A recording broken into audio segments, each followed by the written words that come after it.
Hello everyone. तो आज हम पढ़ेंगे कार्बोहाइड्रेट अथवा सेकेराइड। चलिए स्टार्ट करते हैं। कार्बोहाइड्रेट को आज के समय में सेकेराइड भी कहते हैं। सेकेरान शब्द सेकेरान कहते हैं। सेकेराइड का उद्गम ग्रीक भाषा के सेकेरान से हुआ है। तो दोस्तों, सेकेरान का अर्थ होता है शर्करा। सेकेराइड अथवा कार्बोहाइड्रेट कार्बन, हाइड्रोजन और ऑक्सीजन के द्वारा निर्मित होते हैं।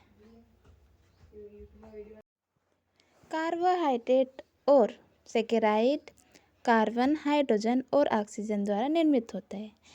कार्बोहाइड्रेट या सेकेराइड का सामान्य सूत्र है CH*H2O*1Y होता है।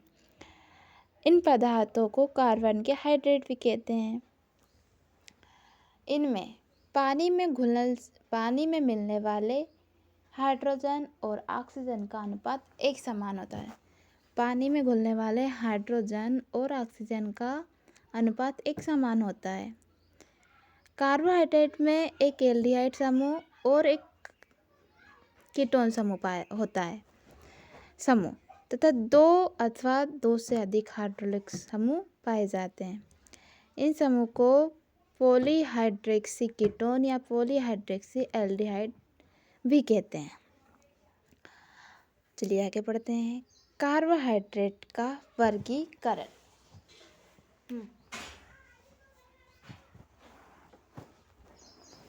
कार्बोहाइड्रेट का वर्गीकरण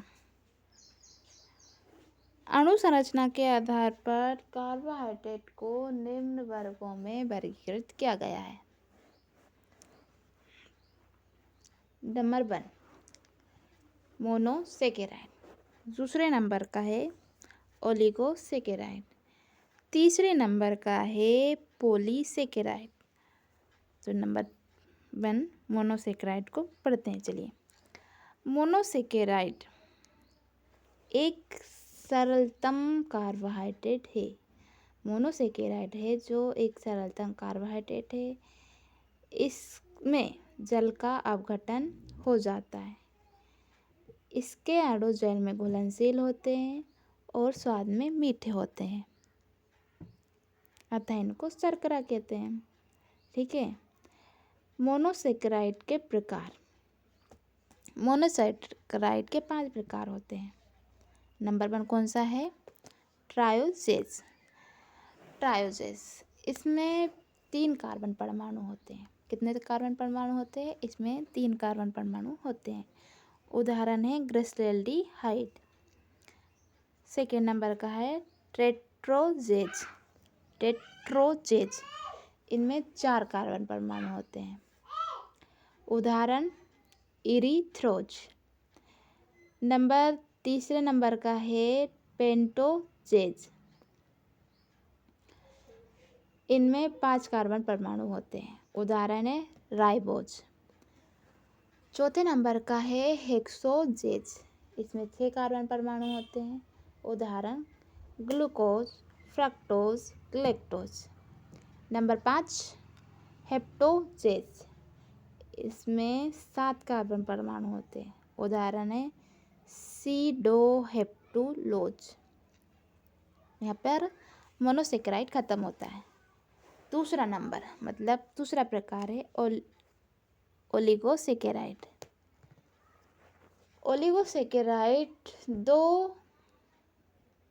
इनका निर्माण 2 से 9 मोनोसेकेराइड के द्वारा होता है। इसमें जल के अणु का विलोपन होता है। ओलिगोसेकेराइड मोनोसेकेराइड की एक ऑक्सीजन ब्रिज द्वारा बंधित हो जाती है, जिसे ग्लाइकोसाइडिक बंध कहते हैं। इनके जल अपघटन से मोनोसेकेराइड का निर्माण होते हैं।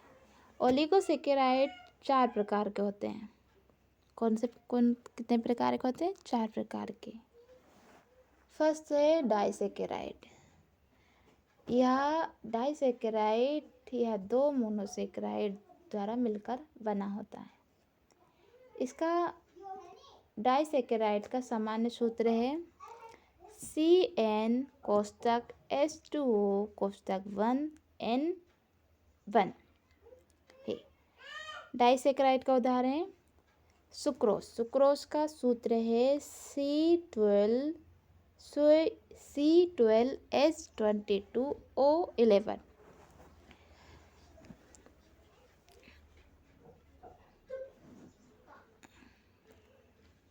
डाइसेकेराइड के बाद है दूसरा है ट्राइसेकेराइड। यह 3 मोनोसेकेराइड के मिलकर बनता है। इसका सामान्य सूत्र है CN कोष्टक H2O कोष्टक 1N-2 है। उदाहरण है रेफिनोज। टेट्रासेकेराइड यह 4 मोनोसेकेराइड द्वारा मिलकर बनता है। इसका सामान्य सूत्र है CN कोष्टक H2O कोष्टक N-3। उदाहरण है स्टेकिओज। चौथा नंबर का है पेंटासेकेराइड। यह 5 मोनोसेकेराइड द्वारा मिलकर बना होता है। इसका सामान्य सूत्र है CN कोष्टक H2O कोष्टक 1N-4। उदाहरण है वर्वेकॉज। तीसरे नंबर की सेकेराइड कौन सी है और पॉलीसेकेराइड। ये सबसे जटिल कार्बोहाइड्रेट होते हैं तथा 10 से अधिक मोनोसेकेराइड इकाइयों द्वारा इनका ये बनते हैं, मतलब इनका निर्माण होता है। इसका सामान्य सूत्र है C6H10O5 कोष्टक के अंदर 1N होता है। ये जल में आघुलनशील होते हैं और स्वादहीन होते हैं। इसका उदाहरण है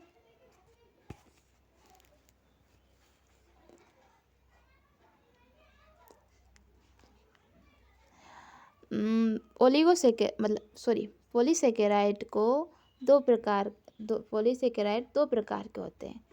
पहला कौन सा है होमोपॉलीसेकेराइड, दूसरा है हेटेरोपॉलीसेकेराइड। होमोपॉलीसेकेराइड इसका निर्माण एक समान मोनोसेकेराइड के द्वारा होता है। होमोपॉलीसेकेराइड का फर्स्ट है स्टार्च, दूसरा ग्लाइकोजन, तीसरा इंसुलिन, चौथा सेल्यूलोज, पांचवा है डेक्ट्रॉन। दूसरा है पॉलीसेकेराइड का दूसरा प्रकार है हेटेरोपॉलीसेकेराइड। हेटेरोपॉलीसेकेराइड इसका निर्माण मोनोसेकेराइड तथा कार्बनिक अकार्बनिक समूह से होता है। फर्स्ट कौन सा है काइटिन हेमीसेल्यूलोज, सेकेंड है हेमीसेल्यूलोज। Thank you.